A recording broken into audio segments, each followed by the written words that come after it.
Si Bato de la Rosa, Mabsat, 4 months nang nagtatago, isa ng kwan. Biro mo, kumikita siya ng magkano? 300,000 a month. 300,000 plus. Grabe naman. Oo. Sige, tingnan natin. Attorney, pasok. Wala nang maraming paligoy-ligoy pa. Like and subscribe tayo, Mabsat. punto na. Like and subscribe tayo. Maiksi lang ang komentaryo, pero diretso sa punto. Maraming kuro-kuro, may tiwali, may totoo. Dito, sa punto. Nari ka talaga, diretso Bato. tayo. Nari talaga sa Tony. Diretso. Diyos ko, Lord. Shout out sa mga O kasama. ito, pag-usapan natin tungkol Ay, wala, sa... ito ko yan May kahapon. post tungkol kay Bato de la Rosa. Hmm.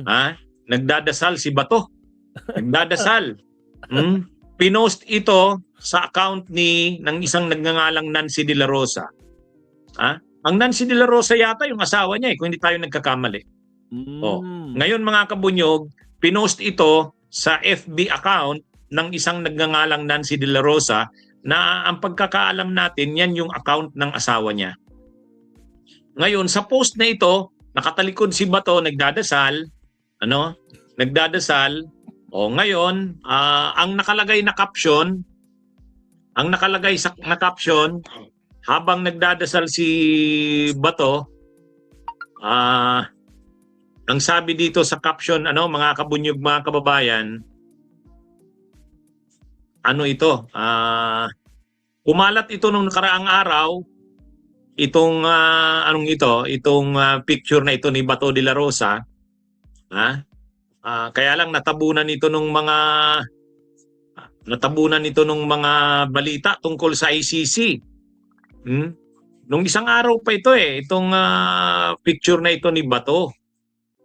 Nakita ko din Nagdadasal siya.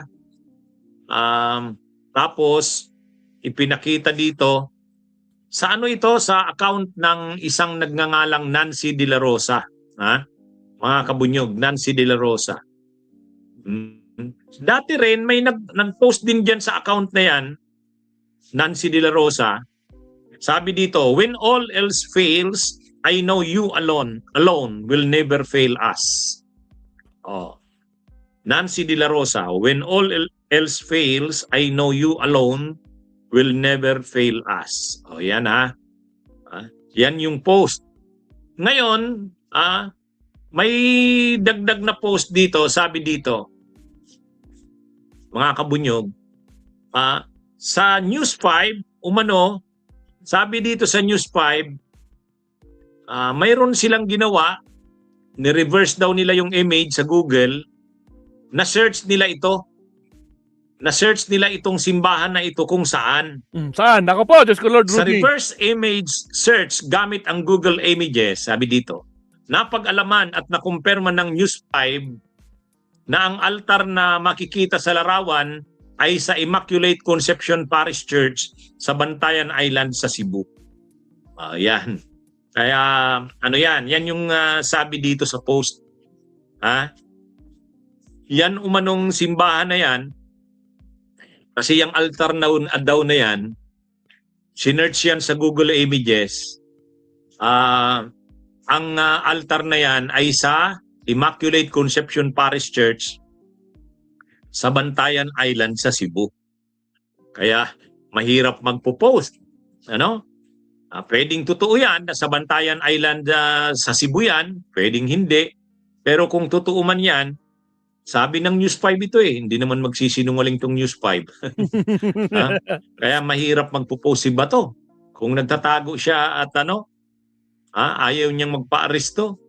Tapos yung asawa niya pinopost itong ganito. Ayan, When all else fails, I know you alone will never fail us. Biglang nagdadasal si Bato. Ang problema kasi sa kanila ni Duterte, nung panahon ng administrasyon ni Duterte, binabastos nila ang Diyos.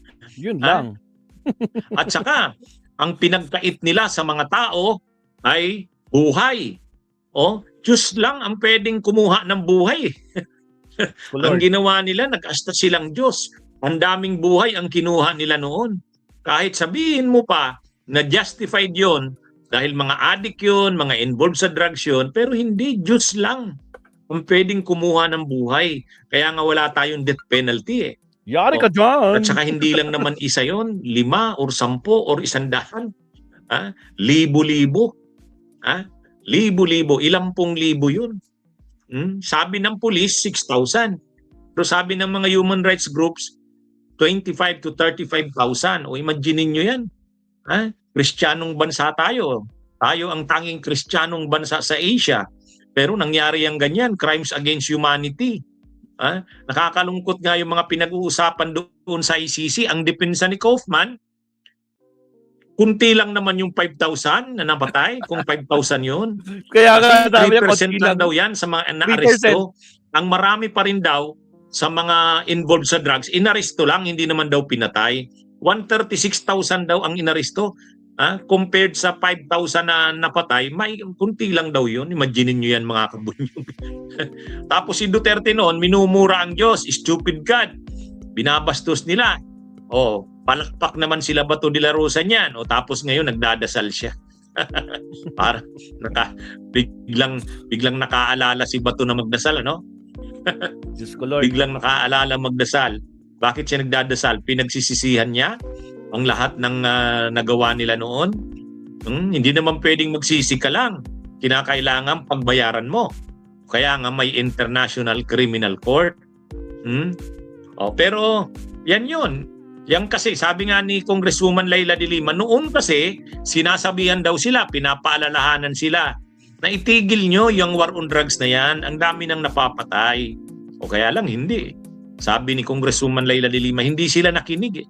So yung mga nangyayari na yan ngayon, si Duterte nakakulong na, si Bato nagtatago na, susunod sila Bongo, sila Aguirre, tapos sasabihin nila Aguirre sa kanila Bongo, bakit kami nadamay dyan? Bakit kami nadamay dyan? Si Bato alam niya naman bakit napasama siya dyan. Siya ang promotor niyan. Siya ang nagpatupad niyan sa PNP. Plan Tokhang o Plan Double Barrel. Siya yun. At nangyari ang lahat ng yan nang siya ang PNP chief. Ay siya nga pala kasama pa yung mga panahon sa Davao. Kaya ngayon, pinost nung asawa niya yata yun, Nancy de la Rosa, nagdadasal si Bato. Biglang na-realize ni Bato na humihingi ba siya ng kapatawaran sa lahat niyang ginawa? Kaya lang, hindi naman pwedeng kapatawaran lang yan. Kailangan may hustisya. Hindi pwedeng papatawarin siya ng mga biktima, pero ipaglalaban pa rin nilang hustisya. Parang kung gusto ni Bato ng kapayapaang nakabatay sa hustisya. Yan. Mga kabunyog, mga kababayan. Bunyog, bunyog, halikan na kasama ka. Bunyog. Tukoy na mga kabsat ha. Tukoy na kung nasaan si Bato. Diyos ko Lord. Alright.